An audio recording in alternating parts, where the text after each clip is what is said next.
तो dear friend, इस video में हम बात करेंगे ब्रायोफाइट्स। तो bryophyte are non vascular plant, यानी कि इसमें जाइलम और फ्लोएम नहीं होती, नॉन वास्कुलर प्लांट है। इसको नाम दिया गया था ब्रान ने 1866 में।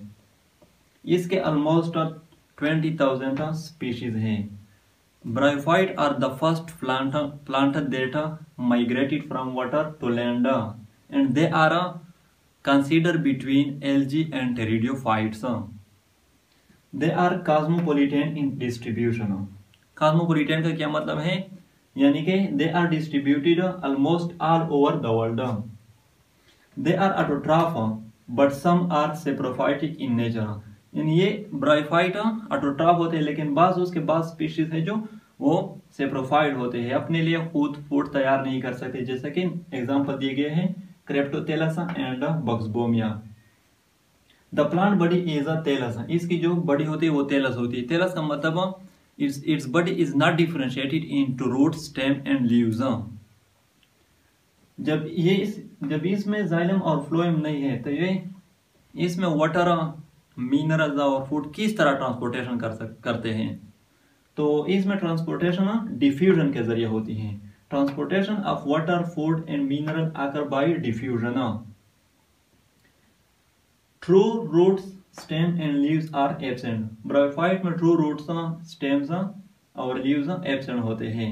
Instead of roots a hair like structure is present called rhizoid. यानी कि इसमें ट्रू रूट्स नहीं होते लेकिन हेयर लाइक स्ट्रक्चर होते हैं, जिसको हम राइजाइड कहते हैं।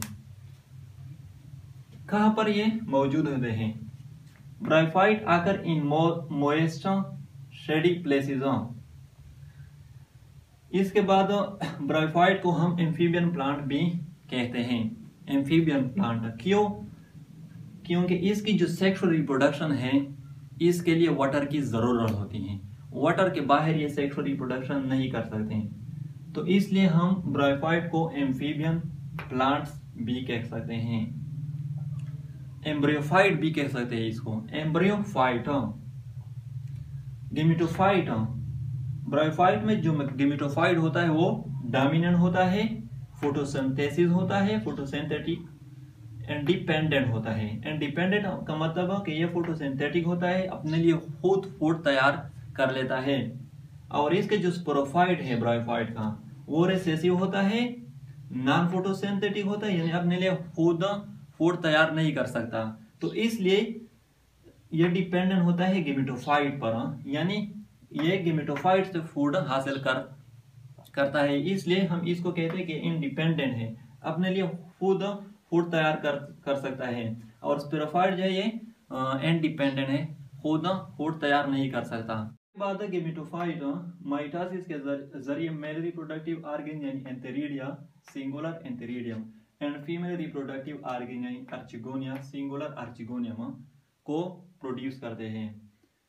इसके बाद एंथेरिडियम मेल गेमीट्स यानी स्पर्म और एंथेरोजाइड प्रोड्यूस करते हैं, और आर्चिगोनियम फीमेल गेमीट यानी ओवम और ईग और ओस्फेयर को प्रोड्यूस करते हैं। अब जब एंथेरोजाइड यानी स्पर्म और एंथेरोजाइड और ईग के दरमियान जब फर्टिलाइजेशन होती है तो जाइगोट और ओस्पोर बन जाता है। जाइगोट एम्ब्रियो में डेवलप हो जाती है, और एम्ब्रियो फिर स्पोरोफाइट में डेवलप हो जाती है, और स्पोरोफाइट फिर मियासिस के जरिए स्पोर बना लेते हैं, और ये स्पोर अगर कंडीशन फेवरेबल हो तो गेमिटोफाइट में तब्दील हो जाते हैं। तो इसको अल्टरनेशन ऑफ जनरेशन कहते हैं। यहाँ पर अगर आप देखें तो गेमिटोफाइट स्पोरोफाइट इस प्रोसेस के जरिए स्पोरोफाइट बना देती है, और स्पोरोफाइट फिर गेमिटोफाइट प्रोड्यूस करते हैं। तो इस प्रोसेस को अल्टरनेशन ऑफ जनरेशन हमने कहा था। अब ये गेमिटोफाइट 1n होता है और स्पोरोफाइट 2n होता है, इसलिए कि गेमिटोफाइट स्पोर से बना होता है, स्पोर से बन जाता है, और स्पोर 1n है, और स्पोरोफाइट गेमीट से बन जाता है, और gamete sperm 1n and ईग 1n। जब ये फर्टिलाइजेशन इसमें होती है तो 2n यानी जाइगोट बन जाती है 2n, फिर जाइगोट एम्ब्रियो और एम्ब्रियो फिर स्पोरोफाइट में। ये जनरल लाइफ साइकिल है।